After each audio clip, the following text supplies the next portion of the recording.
आज कर क्लास में नौजवान के सबके हमारे बटले जोहार है। जैसन कि एखन JSCC और CGL में नागपुरी पढ़े जरूरी है और उकरे सिलेबस में बनकेवरा भाग 1 ओके पढ़ना जरूरी है, उस सिलेबस में है। तो उकर एक पाठ है विद्या सम धन न और, जेकर कवि है कहे जय गोविंद मिश्र। उके हम सरल भाषा में समझाई कर एगो सार्थक प्रयास करत ही। अगर हमार भाषा रोरेमन के समझ में आई और अच्छा लगी, रोरेमन समझे पारब, हले रोरेमन कुछ कमेंट करब तो हम अगला भी कोई पद्य भाग या गद्य भाग के बताई कर एक सार्थक प्रयास करब। तो छवामन रोरेमन भी ध्यान से हिने ब्लैक बोर्ड बटे भी ध्यान देव और एखन बगरा लिखे के नखे बगरा समझे कर जरूरत है।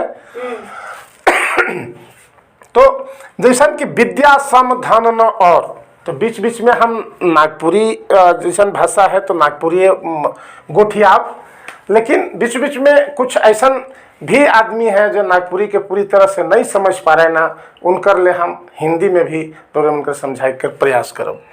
तो पहला जो शीर्षक है विद्या सम धन न और, तो जैसे इकर माने तो रोजन बुझिए गेली। विद्या मतलब बुद्धि, सम मतलब समान, धन मतलब धन, ना मतलब नहीं और मतलब अन्य। कहे कर मतलब कि विद्या कर समान धन न और, माने विद्या का समान कोई धन नखे।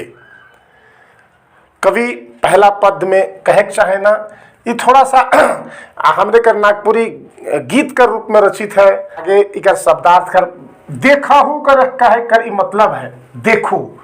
आप कैसे देखू? तो मन रोरेमन बुझा थी मन का चीज होएला, मन ही गौर मतलब मन में ही चिंतन करके विचार करके कवि ई कहे चाहे ना, या कवि यह कहना चाहते हैं कि अपने मन में विचार करके देखिए। क्या देखिए?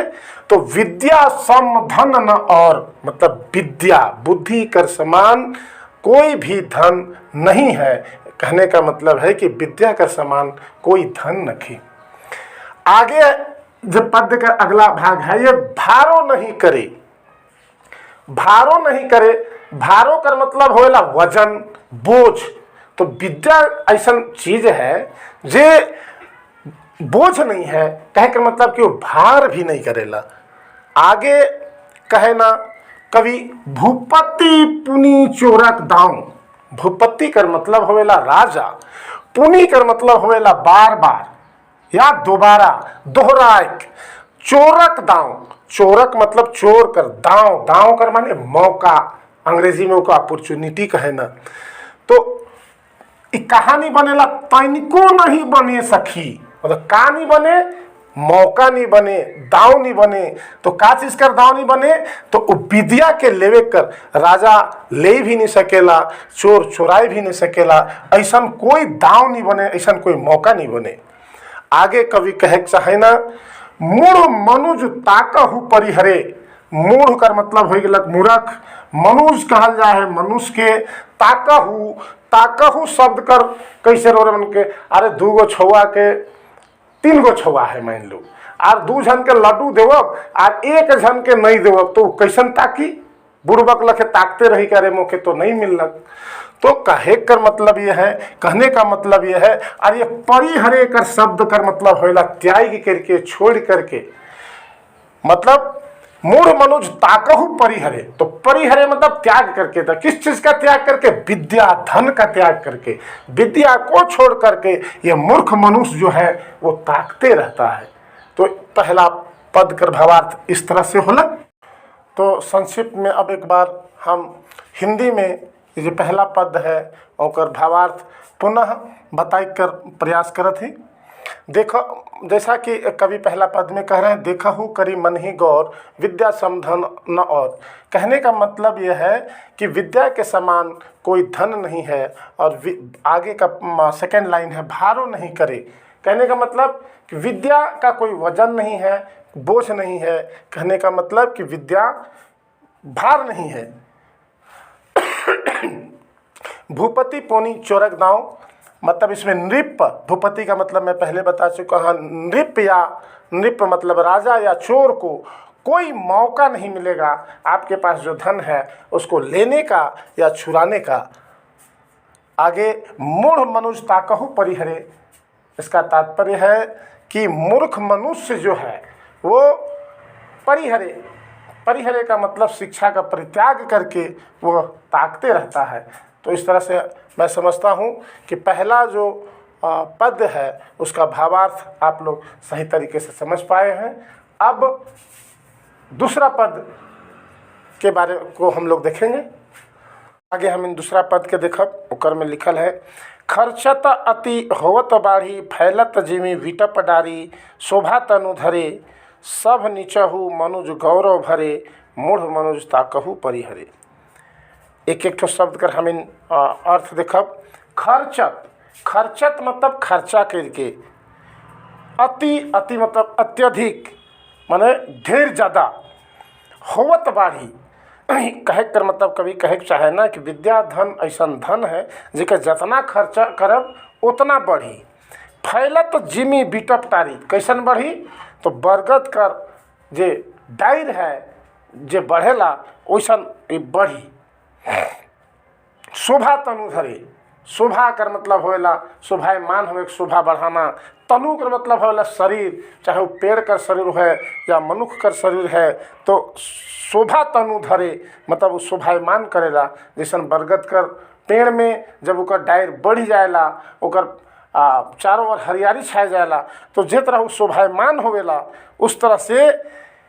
उसी तरह से सब नीचहु मनुज गौरव भरे, विद्या धन के पाए के नीच मनुज भी, नीच मनुज कहे कर मतलब अशिक्षित मनुष्य कहूँ या अज्ञानवान मनुष्य कहूँ, उके भी जब ज्ञान कर प्राप्ति हो जाएला तो वो भी एक मनुष्य कर शोभा बढ़ाएला।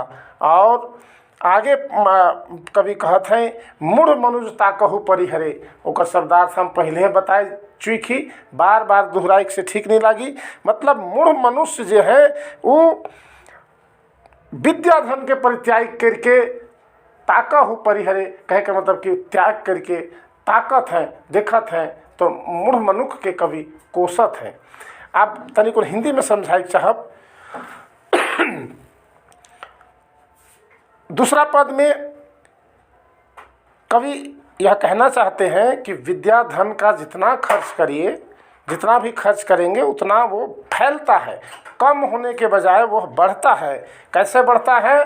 जैसे विटप डारी मतलब बरगद का पेड़ में जो डार फैलता है, उसी तरह से विद्या धन जो है वो फैलता है। शोभा तनु धरे कहने का मतलब है कि वह विटप का डारी में जैसे बढ़ता है तो जैसे शोभायमान होता है, उसी तरह से यह विद्या धन शोभा बढ़ाता है। और जो कम ज्ञानवान मनुष्य है या कहना चाहता है जो नीच मनुष्य है, नीच मनुष्य है, वह भी अगर विद्या धन से पूर्ण हो जाता है, वह अलंकृत हो जाता है, तो उसमें भी वह गौरव भरने का काम करता है। तो इस तरह से दूसरा पद भी आप लोग हम लोग समझ गए होंगे। लास्ट में वही सेंटेंस है, मूढ़ मनुष्यता कहु परिहरे, कहने का मतलब कि मूर्ख मनुष्य जो है विद्या धन का परित्याग करके वो ताकते रहता है। कवि दूसरा पद में यह कहना चाहते हैं। तो अब तीसरा पद क्या हमरे के देखब। सरिता के मानहु पाथ बही बही जब सिंधु साथ, तिमि पंडित नरे, अवनी पति अति मिलाए राखत सादरे, मूढ़ मनुज ताकहु परिहरे। कवि कहे चाहे ना, सरिता के मानहु पाथ, सरिता कहे का मतलब है नदी, मानहु पाथ मतलब मानेक है, पाथ मतलब डहर, बही बही जब सिंधु साथ। सरिता मतलब नदी कर जे डहर है उके माने के लिए कवि कहत हैं। और कहे कर तात्पर्य यह है कि जब नदी बहते बहते सिंधु के साथ हो जाएला, ओहे लखे तिमी मतलब उसी प्रकार से पंडित नरे मतलब विद्या धन के पाए के जे नर है, जो व्यक्ति है, जो आम आदमी है वो पंडित कहे कर मतलब विद्वान बन जाएला। आगे कवि कहे ना, अवनीपति अति मिलाए राखत सादरे, अवनी कहल जाएला पृथ्वी के, और अवनीपति कह कर मतलब भगवान विष्णु अति मिलाए मतलब बढ़िया से मिलाए के मेल मिलाप हो के राखत सादरे मतलब आदर कर साथ में ओके राखे ना। मूढ़ मनुष्यता कहू परिहरे मतलब मूर्ख मनुख जे है से ज्ञान के परित्याग करके और वो ताकत रहे ना। एकर आप एक संक्षिप्त में हम हिंदी में समझाए कर प्रयास करत थी।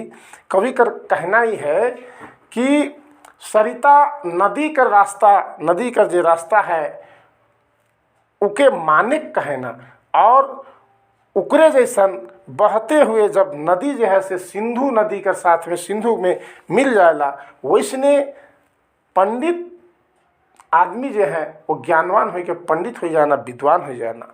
और विद्वान आदमी के अवनीपति, विद्वान आदमी को अवनीपति कहने का मतलब भगवान विष्णु भी उसको मिलाकर आदर के साथ रखते हैं। और मूढ़ मनुष्य जो है विद्या का परित्याग करके वो ताकते रहते हैं। तो इस तरह से यह तीसरा पद हुआ। अब हम लोग आगे चौथा पद की ओर जाएंगे। अब चौथा और अंतिम पद ओकर में कवि जय गोविंद मिश्र कहत है, भाखत जन जय गोविंद टूटत नहीं मोहनिंद, करम जू की मिटरे संगीत बिन भय बेहाल, झखत विष धरे हो मूढ़ मनुज ताकहु परिहरे। भाखत, भाखत का मतलब है बोलत या शराप देवत या कहत। जन जय गोविंद, जन कर मतलब एक आम आदमी, जय गोविंद हमरे कर कवि कर नाम है के टूटत नहीं मोह नींद मतलब मोह रूपी जे नींद है वो टूटत नखे। करम जू किमी टरे मतलब हमार करम जे है वो कैसे टरी। संगीत बिन भय बेहाल झखत विष धरे हो, कहे कर मतलब है संगीत मतलब ज्ञान कर बिना विषधर भी जो है वो बेहाल है, वो झखत है। और मूढ़ मनुष्य जो है वो ताकत है विद्या धन कर परित्याग करके। अब इके तनि सुन हिंदी में समझाए कर प्रयास करत थी। कवि जय गोविंद मिश्र भाखत हैं, कहत हैं, कहने का मतलब है कि जय गोविंद मिश्र कहना चाह रहे हैं कि यह मोह का जो नींद है वो आदमी को टूट नहीं रहा है। ऐसे में जो कर्म है वो किस प्रकार टरे, टरे का मतलब है कि अलग होगा या विलग होगा, कैसे ये होगा। और संगीत बिन मतलब संगीत एक ऐसा चीज़ है, संगीत भी ज्ञान कर एक भंडार समझो कि कहे कर मतलब है संगीत बिन, कहे कर मतलब ज्ञान कर बिन झखत विष धरे। विषधर ऐसे अगर शाब्दिक अर्थ हो सांप के कहल जाएगा, या विष के जो धारण करे वाला, विष को धारण करने वाला जो है वह भी झख रहा है। झखना का मतलब चिंतित होना, तो वह भी चिंतित हो रहा है। और अंत में कवि कहते हैं कि मूढ़ मनुज ताकहु परिहरे मतलब मूर्ख मनुष्य जो है वो विद्या धन का परित्याग करके और ताक रहे हैं। तो अब आजकल जे विद्या समधनन और पाठ कर सारांश मन के समझ में आलक हुई, यह विश्वास कर साथ में जोहार।